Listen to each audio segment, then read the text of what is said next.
Bonjour à toutes et à tous.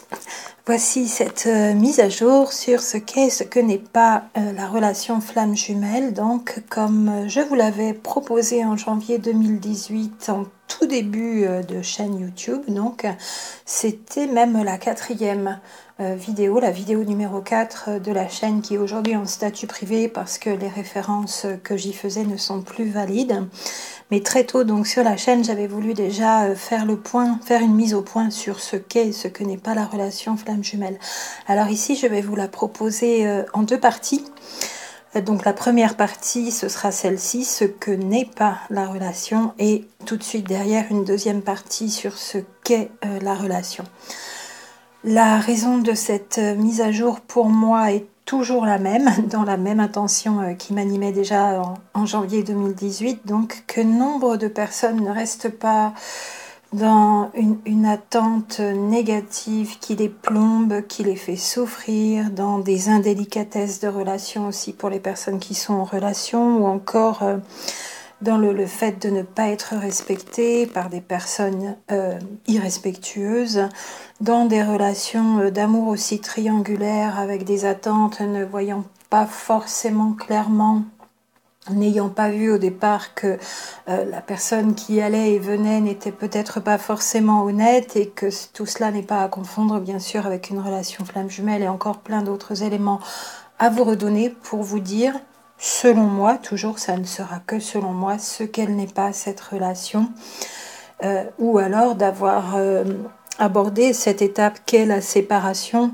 Et là il y a deux cas de figure de la même façon, soit l'autre reviendra parce que c'est une réelle période de compensation, cette fameuse séparation de la relation flamme jumelle, soit l'autre ne reviendra pas, et cette séparation dont vous vous apercevrez qu'elle est définitive sert à vous amener à autre chose, à guérir et transmuter aussi des choses que vous aviez qui n'ont plus lieu d'être, des guérisons de blessures émotionnelles et tout un tas d'autres intérêts encore que certaines relations qui pourraient être appelées karmiques donc nous permettent de faire.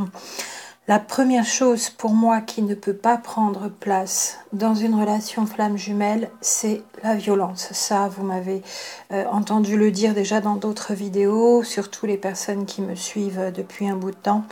Il n'y a pas de violence dans une relation flamme jumelle, que ce soit la façon, quelle que soit la façon dont cette violence se manifesterait, donc à commencer par la violence verbale, notamment récurrente. S'il y a eu déjà une ou deux fois ponctuelle, ça s'étudie au cas par cas, mais si c'est de la violence verbale récurrente, psychologique, violence émotionnelle, et encore plus violence physique, et de la même façon, selon l'intensité de la violence verbale, bien sûr, ou encore violence sexuelle, là, vraiment, alerte rouge, ça ne prend pas place pour moi dans une relation flamme jumelle.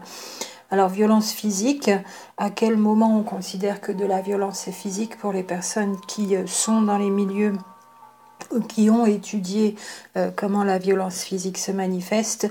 Moi, je considère aussi, comme certaines de ces personnes, que même une gifle, c'est déjà de la violence physique. C'est déjà un geste de violence envers la personne qui la reçoit. Et donc un geste de violence de la part de la personne qui l'assène, qui la donne, cette gifle. Mise au point aussi là-dessus, les menaces récurrentes en levant la main, en faisant mine de frapper sans jamais frapper, même sans toucher la personne, c'est aussi de la violence physique, parce que de la même façon, au niveau émotionnel, le cerveau ne fait pas la différence, et notamment des enfants menacés régulièrement comme ça, sans pourtant jamais être touchés, jamais être frappés, c'est exactement la même chose qui se passe au niveau du stress émotionnel que ça engendre, et du stress physiologique d'ailleurs tout court aussi, et notamment au niveau des hormones, des surrénales. Il s'enclenche aussi tout un tas de réactions de peur et de stress qui vont devenir permanentes même quand la menace n'est plus. Pareil pour la violence physique, le stress est tel qu'il y a stress post-traumatique aussi, et que le corps accuse au niveau physiologique même quand la violence n'est plus. D'où des dépressions et tout un tas de symptômes physiques vraiment alertants et qu'il faut vite écouter et il faut vite se faire aider d'ailleurs dans ce genre de situation. Violence, pas une seule fois. Tolérance zéro. Moi, ça a toujours été mon leitmotiv ici et encore avant dans les personnes que j'ai pu accompagner. Et moi-même ayant eu affaire à la violence physique dans un ex-couple, donc avec le père de mes enfants. Avec plainte dès la première fois, deuxième fois, troisième fois, condamnation pénale. Très légère, bien sûr, parce que les personnes perverses narcissiques passent facilement au travers, arrivent toujours plus encore que les autres. Et est-ce que toutes les personnes violentes peuvent être aussi perverses? C'est une grande question, ça n'est pas l'objet ici.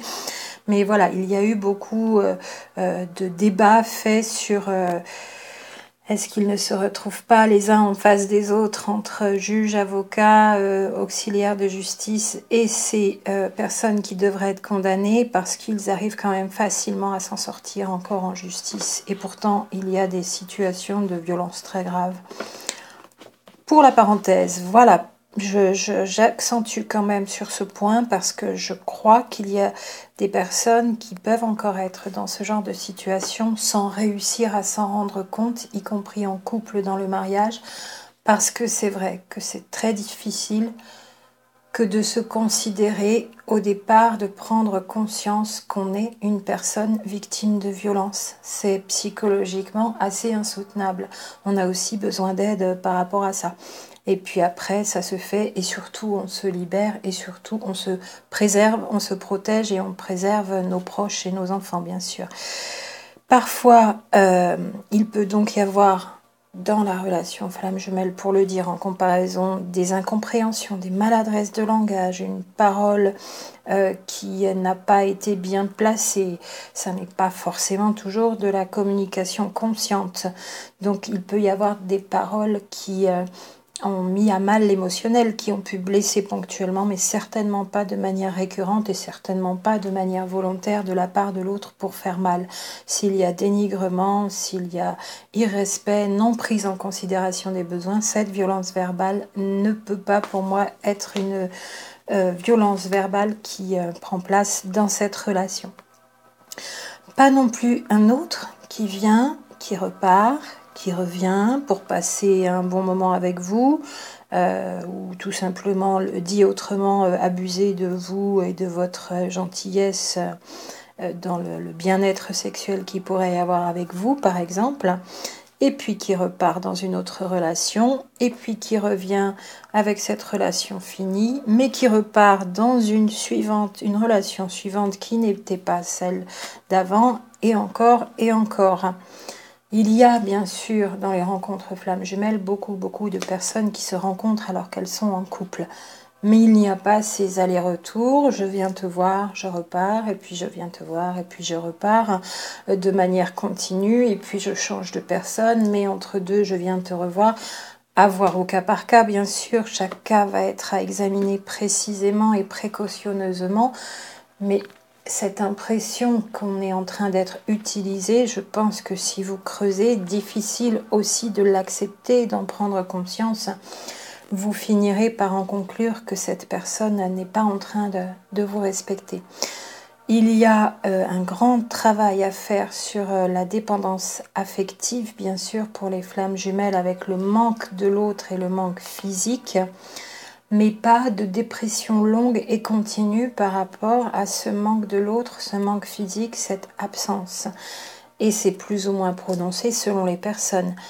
Plus il y a déjà eu des histoires précédentes qui ont permis de travailler sur cette dépendance affective, et beaucoup de chasers flammes jumelles ont aussi eu une relation de travail pour un retour à l'amour de soi, donc avec une personne qui n'était pas très sympathique, bien souvent, voire qui était vraiment très violente psychologiquement et perverse narcissique. Beaucoup de chasers flammes jumelles ont déjà passé ça, très souvent.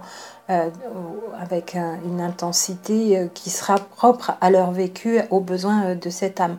Donc, il peut y avoir des moments de manque, des moments, donc ça veut dire ponctuels, de la dépendance affective qui est en train d'être terminée de travailler, mais comme vous l'avez déjà travaillé avant, normalement quand vous vous retrouvez dans ce genre de relation, ça n'est pas en continu et un manque qui vous rend de plus en plus mal et de plus en plus mal et de plus en plus mal. Ça pourrait être par contre âme jumelle, âme sœur bien sûr, puisque les âmes jumelles c'est aussi connecté pour moi que les flammes jumelles, mais c'est une relation qui a réussi à se faire dans le rapprochement physique, avec toutes les nuances, tous les degrés bien sûr. Alors que la relation flamme jumelle, là on retrouve toutes les personnes qui se sont juste à peine connues ou un peu connues de manière professionnelle ou amicale et n'arrivent pas, n'ont pas encore été rapprochées.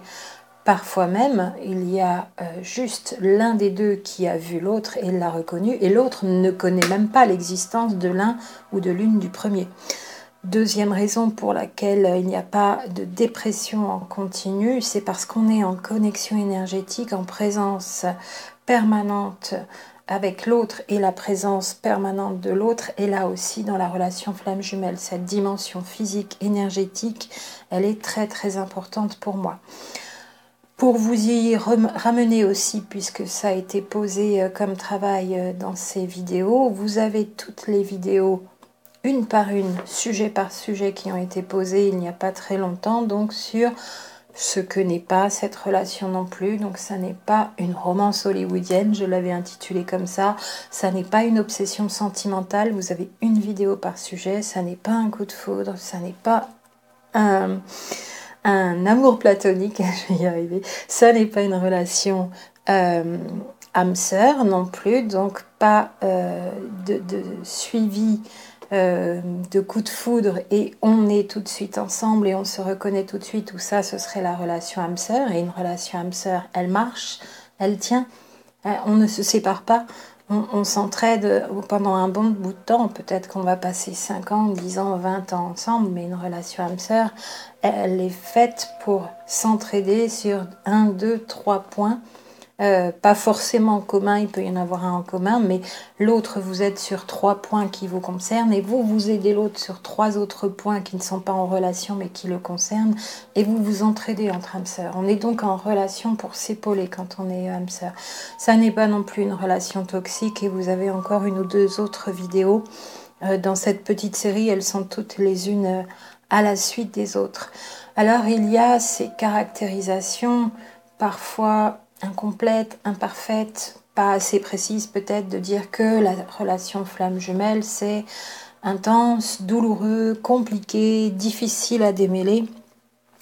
C'est le mot douloureux sans autre précision qui m'ennuie, parce que ça a amené certaines personnes, quand on a basculé du tout spirituel au tout psychologique, à penser que s'il y avait des violences verbales et encore plus des violences physiques, c'était de la douleur, et que l'autre déraillait, mais il fallait le comprendre parce que c'était le jumeau, etc., etc.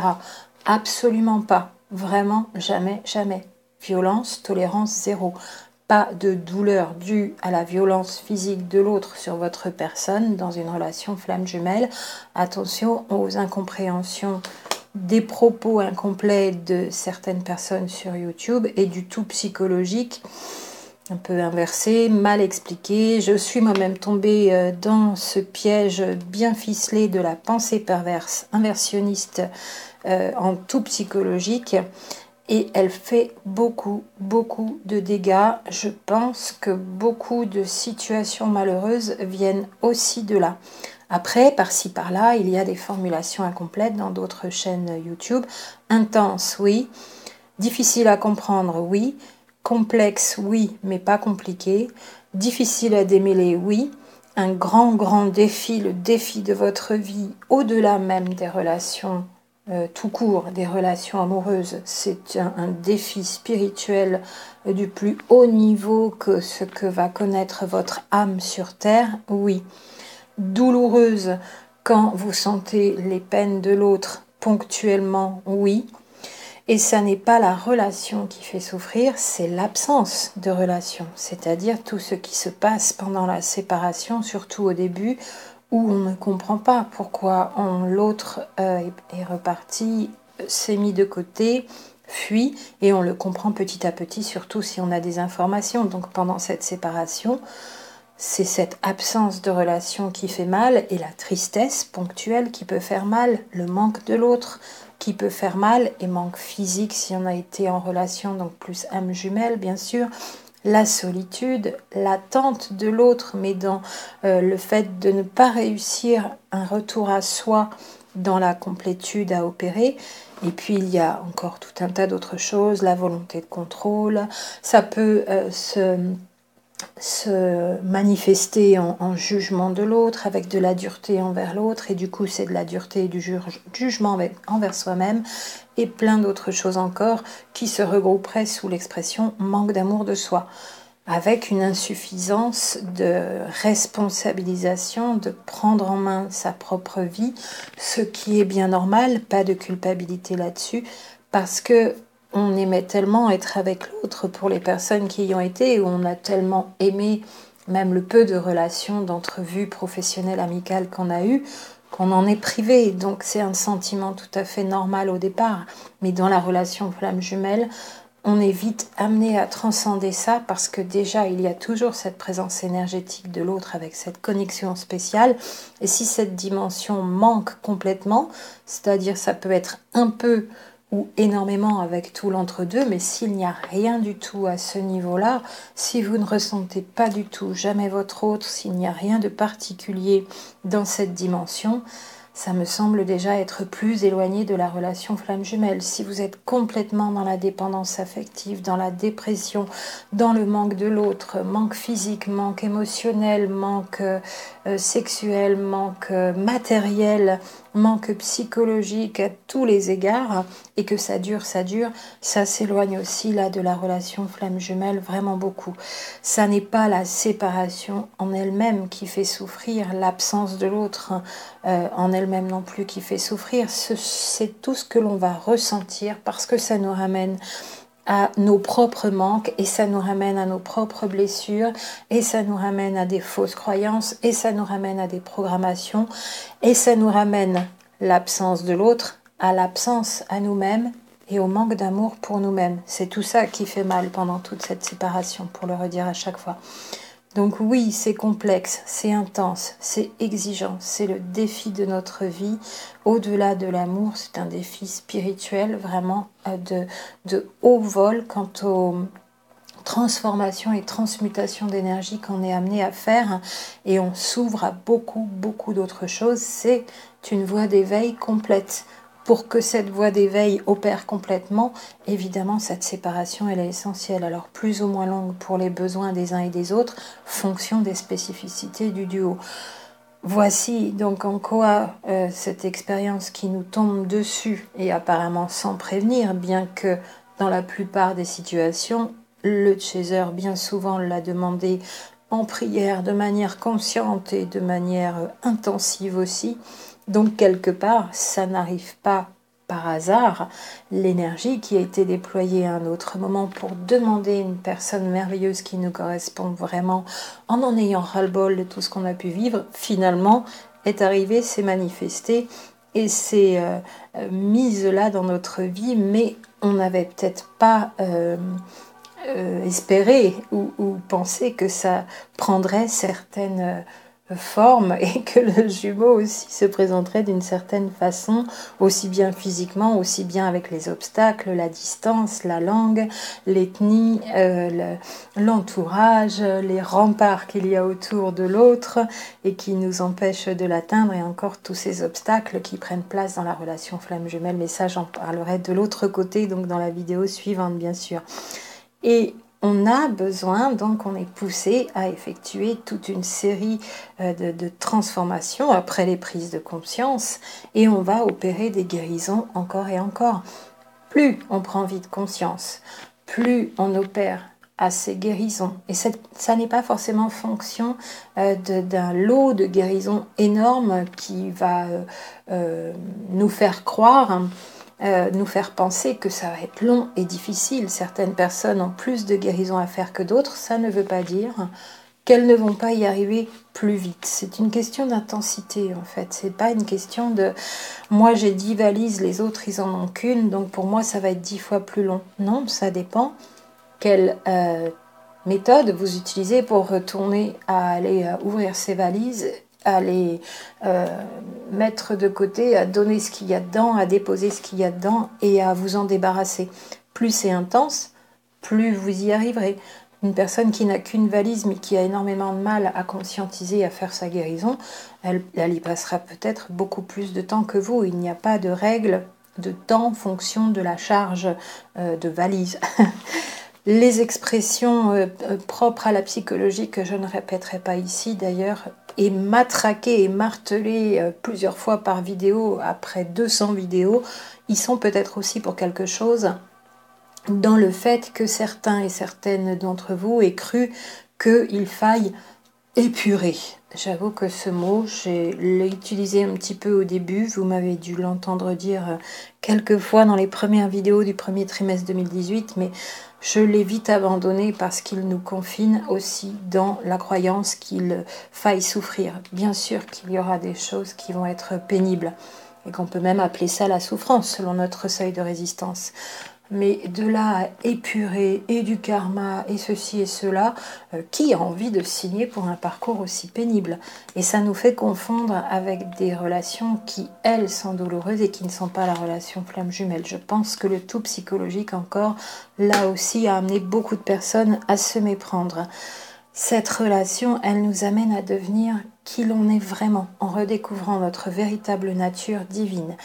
C'est ça, en résumé, tout le processus. Pour moi, toujours, prenez ce qui résonne. Si ça n'est pas une définition qui vous convient, prenez-en une autre, bien sûr. Je vous donne la mienne en fonction de ce que je vis et en fonction de toutes les personnes que je suis et des témoignages, nombreux maintenant, avec beaucoup d'heures passées à les lire. Je lis tous vos mails, je lis tous les commentaires, je les passe plus ou moins vite selon, et j'ai pas forcément beaucoup de temps pour répondre, donc il y a parfois des réponses, mais peu. Là, quand on est dans ce processus, et notamment dans la séparation, 2 cas de figure, puisqu'il se déroule en 2 temps, ce processus, la rencontre et la séparation, avec toutes les nuances de relation pour chaque duo, pour le redire. Certaines n'ont eu aucune relation et d'autres ont eu une relation plus ou moins rapide, plus ou moins suivie, plus ou moins intense, plus ou moins physique ou pas, mais quand même un bout de relation en rapprochement physique. Et puis d'autres, pas du tout. Je le redis, certaines et certains seraient, peut-être, moi je ne peux pas tout savoir à la place des personnes non plus, dans ce processus et dans cette connexion d'une seule âme pour 2 corps, alors que l'autre n'a toujours pas identifié l'existence d'un double sur cette terre. Il le ressent peut-être, mais en tout cas, pas de possibilité de vérifier quoi que ce soit, puisque distance, autre culture, autre pays, autre langue, autre situation sociale entre chaser et runner, comme on l'a beaucoup dit. Vous êtes aujourd'hui 5 à être dans des situations où c'est une personne célèbre un petit peu à l'autre bout du monde, plus ou moins loin. Donc évidemment, là, le défi est vraiment très marqué. Et avec des spécificités, des manifestations particulières, mais propres à chaque personne, bien sûr. Si il y a eu des échanges ou pas du tout dans certains duos, et certaines et certains communiquent encore un peu, d'autres plus du tout, voilà, il y a ces 2 cas de figure, donc on ne se voit plus du tout, ou on peut se voir encore un peu, ou voir où en est l'autre et avoir quelques indices quand même, ou alors on est complètement éloigné, complètement dans l'inconnu, ça se fait à l'aveugle.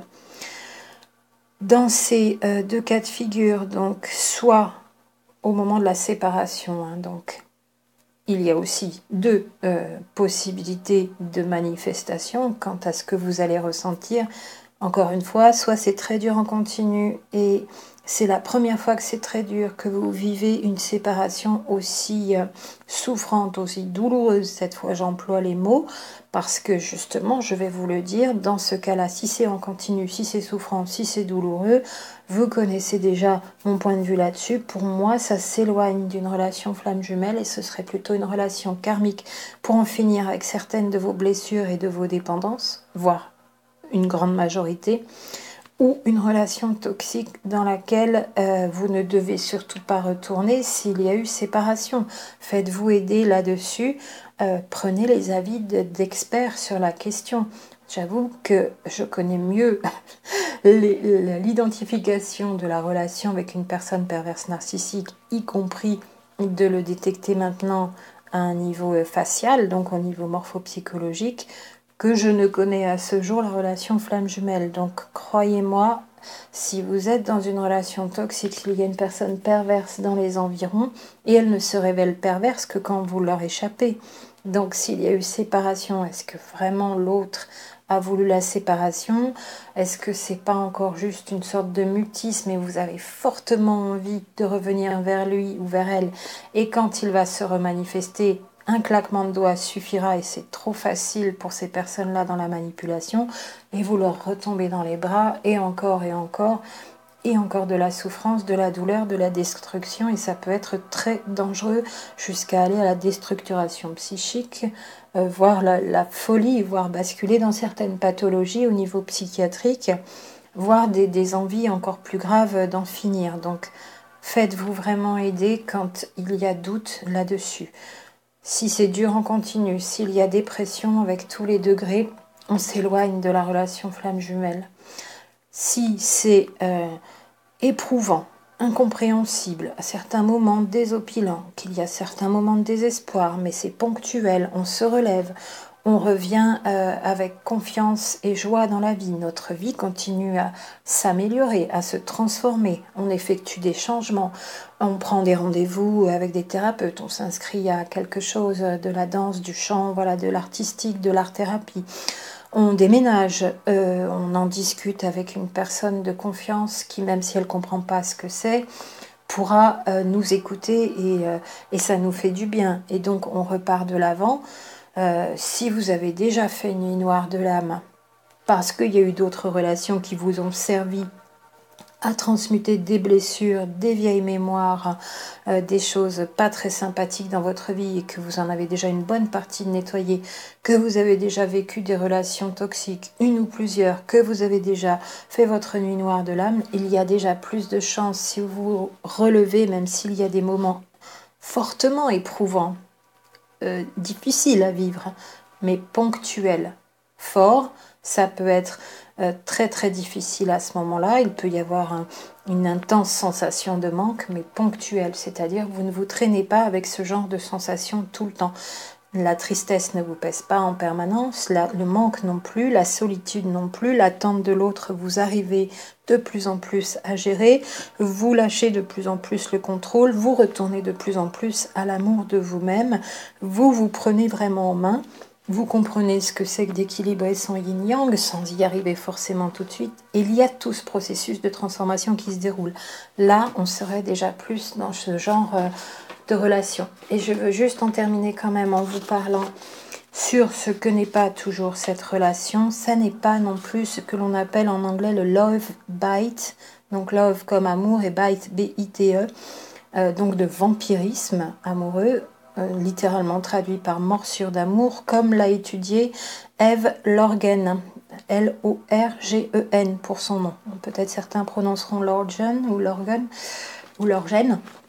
Voilà, Eve Lorgen, donc L-O-R-G-E-N, qui a étudié, donc elle est américaine, en tout cas de langue anglaise, le love bite, et qui le décrit ainsi pour vous préciser exactement ce que elle met derrière cette expression vampirisme en amour, et qui ne caractérise pas la relation flamme jumelle, mais qui nous permet de faire la différence. Parce que beaucoup ont conclu à l'évocation de certains phénomènes télépathiques, énergétiques, à distance, séparation longue, et l'autre n'est pas là, et certaines personnes qui souffraient mais qui seraient dans des relations toxiques, perverses, narcissiques, ont pu conclure que la relation flamme jumelle, on était en train de se méprendre avec le love bite. Donc je voudrais repréciser ce que dit cette personne. Après, il y a des Françaises qui font de l'hypnose régressive quantique, y compris en vidéo YouTube. Alors, je suis un petit peu tombée de haut pour la parenthèse quand j'ai vu une personne en particulier. C'est incroyable parce que quand je dois avoir un message très rapide pour me faire une idée très rapidement sur un phénomène, il se passe quelque chose d'incroyable. J'ai un de mes amis, il ne le sait pas, mais qui a participé à une de ces sessions YouTube que j'ai retrouvée donc en vidéo pendant 1 heure. Et je suis tombée sur les fesses pour le dire quand même par rapport aux propos sous état de pseudo-hypnose avec une aide télépathique à côté. Enfin voilà. Il y a des choses qui me plaisent moins dans la façon dont c'est pas mis en scène, mais l'air très très sérieux. Voilà, après, il y a eu des choses comme le fait que la reconnexion d'Eric Pearl, c'est quand même sujet à caution dans le sens, est-ce qu'il ne serait pas lié à des énergies du bas astral, etc. Question ouverte, je n'ai pas d'avis arrêté là-dessus, mais comme je me posais déjà beaucoup la question sur Eric Pearl, et le mot reconnexion est aussi utilisé, voilà, ces séances servent aussi à ça. Je ne citerai pas de nom. Il y a quand même un échange de séances quand on prend rendez-vous qui est fort coûteux, donc entre 150 et jusqu'à 300 €, certes, qui dure de 2 à 4 heures. Regardez de près et allez-y au feeling, écoutez votre intuition. Mais donc c'est dans la lignée de Dolores Cannon et Eve Lorgen, elle dans un autre registre, donc a beaucoup étudié donc depuis de longues années les abductions, les contacts extraterrestres, le contrôle mental, les abus lors de rituels, les abductions lors de programmes militaires, donc le MILABS, MILABS, le phénomène de guerre spirituelle et aussi les NDE, donc Near Death Experience ou EMI, expérience de mort imminente en français. Et elle dit ceci du love bite ou du vampirisme. Il y a trauma anormal, stress post-traumatique, abus sexuel, anxiété et dépression, addiction, donc comportement alimentaire déséquilibré ou autre, addiction à des substances, médicamenteuses y compris, abus psychologiques par la parole et abus émotionnels, donc de l'autre, perversion narcissique, des relations interpersonnelles qui vampirisent l'énergie. Voilà, pour résumer, il y aurait peut-être encore d'autres éléments secondaires à rajouter.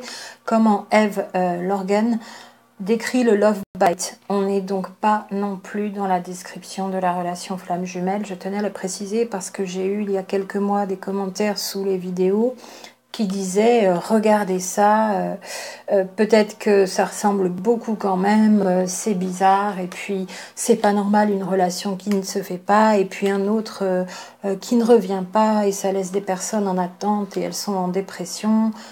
S'il y a eu tous ces éléments-là, oui, il faut se poser la question. Si tous ces éléments-là n'existent pas, s'il n'y a pas de dépression, si la personne a des bas, mais beaucoup plus de progression et se sent beaucoup mieux et sa vie change, on n'est pas dans cette description d'Eve Lorgen. Mais c'est intéressant de le signaler parce que si vous êtes avec des éléments de cette description-là, vous vous éloignez de la relation flamme jumelle, pour vous le redire encore, de ce qu'elle n'est pas, cette relation. Et il y a beaucoup de cas où on peut se méprendre si on n'est pas assez précis. C'est donc l'intérêt de vous refaire cette mise à jour ici.